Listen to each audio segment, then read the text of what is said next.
فوج کے اوپر ایک ابلیس نما شخص یزید ابلیس جو ہے وہ حکمران بیٹھا ہوا، دا ڈیسیور، جھوٹا دجال بیٹھا ہوا ہے. ابلیس کا پسندیدہ ترین شیطان وہ ہے جو میاں بیوی کے اندر جھگڑا کراتا ہے. تو یہ ابلیس کے پسندیدہ شیطانوں کا کردار ادا کر رہے ہیں میری ذاتی رائے کے مطابق. اور نہ صرف شیطانی کر رہے ہیں یہ، بلکہ پورے کا پورا an evil man will burn his own nation to the ground to rule over the ashes, and that is what is going on, sir. یہ اپنی بہنوں کو بھی نہیں چھوڑ رہے سر، اپنی بچیوں کو بھی نہیں چھوڑ رہے سر. تو یہ باقی قوم کو کس طرح چھوڑ دیں گے سر؟ آپ مجھے بتا دیں سر. توبہ پھٹتی نہیں تھی اس لیے کہ سیو کو بھی پتا تھا، ہمارے والد صاحب ایس ایس جی کی کمانڈ میں بھی تھے، کہ اس کا اثر لوگوں کی اپنی کارکردگی پہ. اور ایس ایس جی تو آپ کو پتہ ہے بڑا سخت اس وقت ماحول تھا. یہ آج کل کی ایس ایس جی سے مختلف ہے، چند پہلو ایس ایس جی سے مختلف ہے.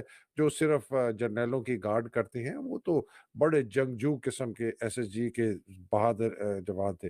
تو عادل یہ سسٹم اب نہیں رہا فوج میں. سسٹم تو وہ موجود ہے لیکن وہ فوج نہیں رہی وہ والی. مسئلہ یہ ہے کیونکہ ابھی آپریشنل کمٹمنٹ اتنی زیادہ بڑھا دی گئی ہیں، کھوتے کی طرح لوڈ کر دیا گیا ہے. پیس لوکیلٹیز میں بندہ رہتا نہیں ہے، یا یو این مشن کے اوپر ہے یا آپریشنل ایریا کے اندر ہے. بہت ہی مشکل سے کوئی موقع ملتا ہے، کوئی پیسفل لائف پیس لوکیشن میں گھنٹوں کے اندر والی زندگی ختم ہو گئی ہے. تو فیملیز جو ہے وہ پیچھے گھروں میں بھجوانی پڑتی ہیں، یا انڈیپینڈنٹ ان کو رہنا ہوتا ہے. خامد ساتھ رہ ہی نہیں رہے ہوتے، جب سر کے اوپر ہی نہیں ہوتے تو پھر یہ مسئلے پھر جنم لیتے ہیں. جو کمٹمنٹ ہے، آفیشیل کمٹمنٹ لیول ہے، سٹریس لیول ہے، وہ بہت زیادہ بڑھ چکے ہیں. اور مس مینج بھی بہت زیادہ کیا جا رہا ہے، اور ایکسپلائٹیشن بھی بہت زیادہ کی جا رہی ہے. جو مولانا اسرار کہتے تھے کہ یہ جنسی درندے بن گئے ہیں فوجی یا ہیں، اور ہمیں بہت سخت تکلیف ہوتی تھی. لیکن ابھی میں اس کو آگے آپ کو یہ جو 786 انٹیلیجنس بٹالین کی ہماری رپورٹ ہے اس کی میں آپ کو بتاؤں گا تو آپ کو سمجھ آئے گی کہ یار کتنا زیادہ اس کا امپیکٹ ہوا ہے اور کتنا زیادہ جو حالات ہیں وہ خراب ہوئے ہیں. اتنے زیادہ حالات خراب ہوئے ہیں، یہ سسٹم فیل ہوا ہے. جو یونٹ لیول کے اوپر سسٹم فیل ہوا ہے، تو جی ایچ کیو میں پھر انہوں نے بنایا section میٹریمونیل issues section, P S میٹریمونیل issue section, مطلب کہ لوگوں کے شادی بیاہ کے مسئلوں کو حل کرنے کے لیے. سر MIS، کیونکہ سر یہاں پہ اکثر اوقات ابھی بھابیاں لیڈی وائز مشورہ دیتی ہیں درخواست ڈال دو خاوند کے خلاف، ٹھیک ہے. تو وہ جب درخواست جی ایچ کیو میں اتنی زیادہ جمع ہو جاتی ہیں تو وہ جی ایچ کیو والے کہتے ہیں یار اس کو بھی ہینڈل کرنے کے لیے سیکشن پی ایس ڈائریکٹوریٹ میں سیل ابھی کھل گیا ہے. وہ سیل انہوں نے نکال کے، ہماری انٹیلیجنس بتاتی ہے کہ جی ایچ کیو نے کیونکہ بلانا ہوتا ہے بہت زیادہ، تو وہ جی ایچ کیو سے باہر ٹرانزٹ کیمپ کے باہر AFIC کے اپوزٹ جو ہے پنڈی کے اندر انہوں نے وہ سیل کھولا ہوا ہے. جو بریگیڈیئر طاہر ریٹائرڈ بریگیڈیئر ہے وہ اس کو کنٹرول کر رہا ہے. ابھی یہ سیل بنایا تھا جس وقت جنرل عامر ایڈجوٹنٹ جنرل تھا سر، لیفٹیننٹ جنرل عامر جو گجرانوالا کا کور کمانڈر بنا، جو عمران خان کو گالیاں نکالتا ہے، جو زرداری کا ملٹری سیکرٹری تھا، اس کے ہوتے ہوئے، اور جنرل امتیاز جب DGPS تھا تو یہ سیل بنایا گیا تھا. تو یہ عادل اس کا مطلب ہے یہ باجوہ کا زمانہ تھا، باجوے کے زمانے میں سیل بنایا گیا تھا سر. اور اس وقت تک میں نے بے تحاشا لوگوں کو دیکھا وہ اسی طرح کی درخواستیں دیتے تھے. اور زیادہ تر جو ہے وہ خاتون خانہ کے گھر والوں کی طرف سے اس طرح کی درخواستیں آتی ہیں. انہوں نے سر جو مسئلہ ہے وہ یہاں پہ نہیں ہوا. انہوں نے کیا کیا کہ انہوں نے جو ہے ایک بہت بڑا ایڈوکیٹس پورے پاکستان کے اندر انہوں نے ہائر کیے، اس برانچ نے، میٹریمونیل ایشوز نے، ٹھیک ہے. انہوں نے عدالتوں کو بھی دبانا شروع کیا. انہوں نے کیا کیا جی جناب، اس کے علاوہ کہ جو ہے وہ انہوں نے پی ایس ڈائریکٹوریٹ کا جو ہے افسران کو صرف اس لیے کہ جی اب ایک خاتون کی طرف سے درخواست آئی ہے، اس درخواست میں اگر خاتون کو بلا کے انٹرویو کیا اور اگر وہ ان کی بات مان رہی ہے، اگر یہ اس کو ایکسپلوئٹ کر سکتے ہیں، یہ الزام لگایا جاتا ہے کہ اگر ان کو جنسی درندگی کا نشانہ بنایا جا سکتا ہے تو پھر افسر کو فوج سے فارغ بھی کیا گیا ہے. اس طرح کی بھی الزامات لگائے گئے ہیں. یہ تو ابھی اس کی کلیریفیکیشن دوسری طرف سے دی جانی چاہیے، لیکن ہماری انٹیلیجنس رپورٹ یہ ہمیں کہتی ہے کہ یہ جو بریگیڈیئر طاہر ہے یہ تمام ڈیٹیل کورٹ سے اکٹھی کرتا ہے اپنے ایڈوکیٹ کے ذریعے، ٹھیک ہے جی. اس کے پاس پورا سٹاف ہے، ایک اسسٹنٹ ایڈجوٹنٹ جنرل ہے، ایک DAG بھی ہے، ڈپٹی اسسٹنٹ ایڈجوٹنٹ جنرل ہے، کلرکس وغیرہ سٹاف اس کے بیٹھے ہوئے ہیں. یہ کورٹس وغیرہ سے جناب تمام چیزیں اکٹھی کرتے ہیں. اس کے بعد یہ لیڈی وائفز کو بلاتے ہیں.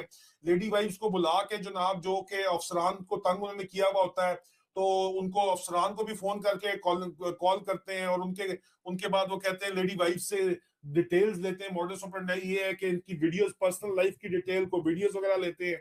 اور اگر وہ اتنی زیادہ تنگ آئی ہوئی ہوتی ہے کہ جان چھڑانا چاہتی ہے یا اگلا بندہ کچھ کر چکا ہوتا ہے، کچھ دوسرا کام آپ کو بھی پتا ہے، فوجی بھی جو ہے وہ جنسی درندگی کے اندر تو بہت آگے نکلے ہوئے ہیں، وہ واقعی ظلم و ستم کر رہے ہوتے ہیں یا چیٹ کر رہے ہوتے ہیں تو اس کی ثبوت وغیرہ لیتے ہیں، اور اگر پھر بھی وہ کہتے ہیں کہ اگر آپ چاہتی ہیں کہ اس کو ہم نکال دیں فوج سے، سکا سکا لیٹر آف تھینکس، تو پھر ان سے فیورز مانگے جاتے ہیں. کیا فیورز مانگے جاتے ہیں؟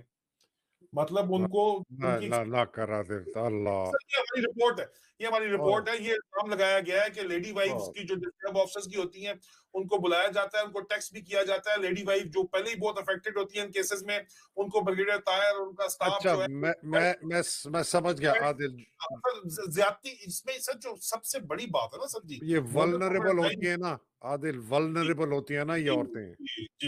اس میں سر کہا جا رہا ہے کہ زبردستی کیا جاتا ہے، اور زبردستی زیادتی کی گئی ہے، جنسی زیادتی جب کی گئی ہے تو افسروں کے آگے جب وہ جا کے روئی اپنے خامدوں کے آگے، تو انہوں نے جا کے ان کو جو افسر لڑے اس سے بریگیڈیئر طاہر سے، یہ بھی ہوا ہے، اور انہوں نے آگے سے بھی ان کو بھی جان چھڑائی ہے، یہ بھی الزام لگایا جا رہا ہے. آپ سر ایک افسر کو کہتے ہو یہ میرا بردر افسر ہے، میرا بھائی ہے، یہ بہن بہن کر کے، بہن آپ آ جائیں، بہن بہن ہو جائے گا، بہن بہن کر کے بات کرتے، اس کے بعد اسی بہن کے ساتھ تم بہن، وہ گالی جو پاکستان کی قومی گالی ہے، جی تو جی وہ جی جی عادل مجھے نا فوج میں ایک بہت تہمتیں لگتی تھی لوگوں پہ کہ یار چلو یہ کرپٹ ہے، یہ جو ہے جی یہ ذرا غلط کام کرتے، لیکن جو سب سے بڑی گالی سمجھی جاتی تھی اور سب سے بڑی تہمت وہ یہ تھی کہ ایک افسر نے کسی دوسری افسر کی بیوی سے شادی کر لی.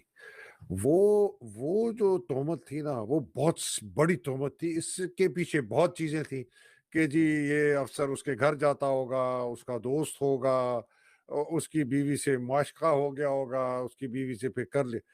تو یہ بہت برا سمجھا جاتا تھا. کچھ آئے ہیں ہمارے سامنے اس طرح کے، لیکن بہت برا سمجھا جاتا تھا. میں اس کی اچھائی سر اور برائی کے اندر نہیں جا رہا.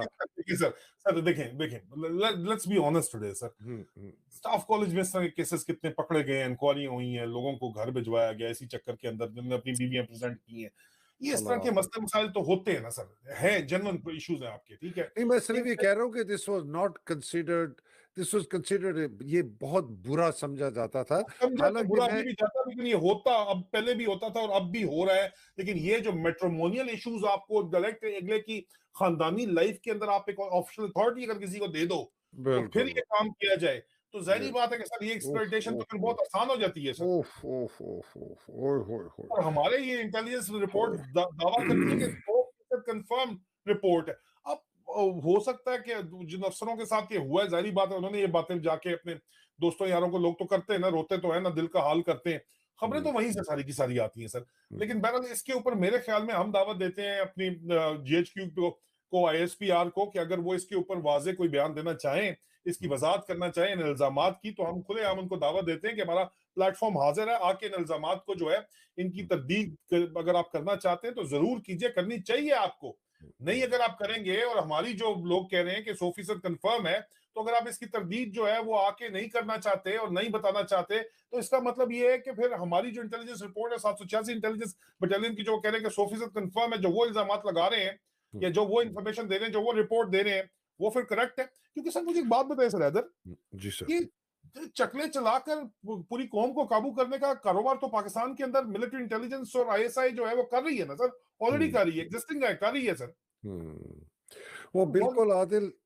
سعید اختر ملک صاحب، میجر سعید اختر ملک نے اپنے پچھلے آرٹیکل میں یہی لکھا ہے کہ وہ لوگ جو کہ دراصل اس کام کے قابل ہیں جو رات کو کیا جاتا ہے، وہ لوگ اس وقت آپ کے فوج کے جرنیل بن چکے ہیں، آرمی چیف بن چکے ہیں، اور اس ملک کے اوپر سربراہ بن چکے ہیں، صدر اور وزیر اعظم.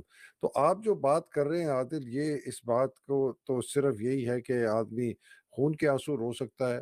اور آپ کی میں یہ so let me just understand as a final comment.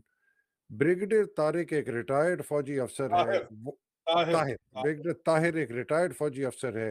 اس کے تحت ایک میٹریمونیل سیکشن یا ڈائریکٹریٹ یا یونٹ بنائی گئی ہے جی ایچ کیو میں، جس کا کام ہے کہ جو پرائیویٹ لائف، جو میٹریمونیل افیئر، جو ازدواجی زندگی میں جھگڑے فساد ہیں عورتوں، افسروں اور ان کی بیویوں کے درمیان،